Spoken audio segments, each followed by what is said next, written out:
वज़ीर आज़म इमरान खान से वज़ीर आला पंजाब सरदार उस्मान बज़दार की मुलाकात में chief secretary Punjab Kamran Ali Afzal, IG Punjab ब्रो सरदार अली खान और प्रिंसिपल सेक्रेटरी पंजाब आमिर जान भी शरीक।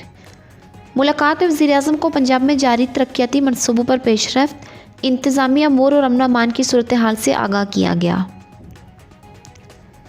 मुलाकात में पंजाब में खाद की किसानों को बिला तातल फराहमी के लिए उठाए गए इंतज़ामी इक़दामात से भी आगाह किया गया।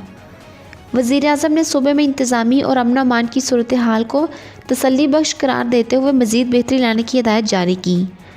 इसके अलावा हुकूमत के फ़लाही मंसूबों के असरात को आवाम तक पहुँचाने के लिए इक़दामात उठाने की हिदायत जारी की गई।